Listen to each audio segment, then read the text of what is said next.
I am a cancer patient. I am going to die within some small number of months.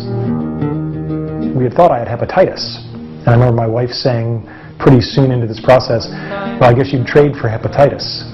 And I said, honey, I'd trade for AIDS.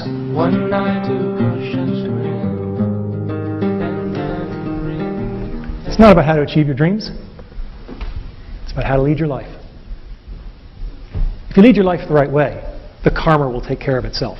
The dreams will come to you. There were some comments on websites where people were talking about, why was this guy doing this? And somebody actually inspired me, because those were some of his comments, more or less. He said, well, you don't get it. Because the question was, this guy has months to live. Why is he going into work and giving a lecture? And somebody said, no. This wasn't a guy going to work. This was artistic expression. If he were a singer, he would have sung. If he were a painter, he would have painted. But he's a lecturer. And I thought... And so you lectured? I never thought of it that way, but that's exactly right. This was how I chose to express myself. I was doing pretty well, and then a couple of weeks ago the chemotherapy got the best of me, and I got sent into the hospital, and I got diagnosed with congestive heart failure and renal failure, which sounds worse than it is. I said to my doctors, can you get me healthy enough to get to DC on Thursday, because it's important. I became sort of an accidental celebrity because after I was diagnosed, and I want to be very clear, I'm a terminal cancer patient. I'm not even supposed to be alive today. In August I was given 3 to 6 months. I've had very fortunate response to the palliative chemo, but this ain't going to last too much longer. This is my family. This is Dylan. He's 6 years old. He loves dinosaurs. This is Logan. He's 4. He's Super Logan. He has a cape. He runs around the house saving everyone. This is Chloe. In May she turns 2. And this is my widow. That's not a grammatical construction you get to use every day. I became an accidental celebrity because I gave a lecture at Carnegie Mellon after I was diagnosed. There's an academic tradition of the last lecture. Hypothetically, if you were going to die, what would you tell your students?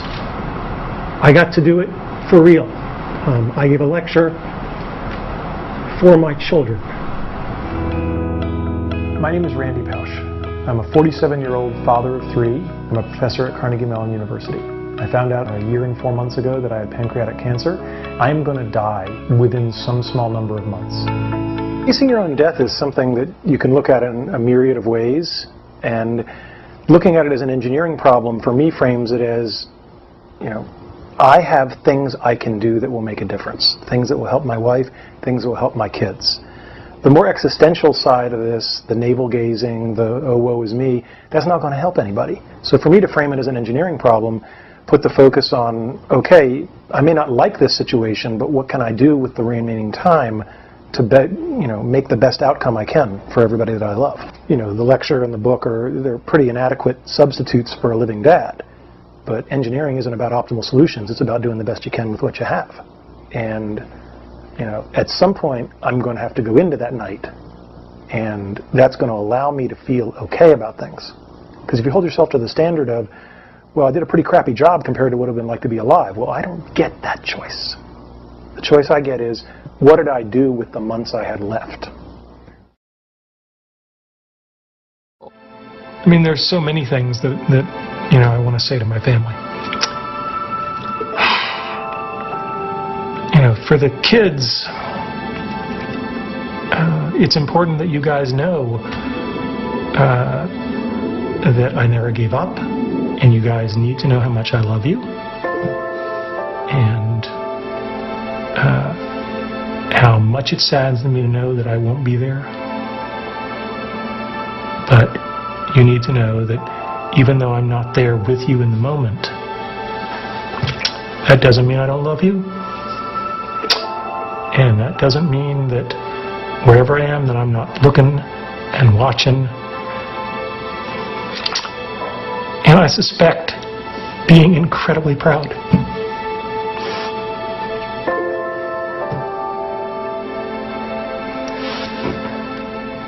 So I think that's enough.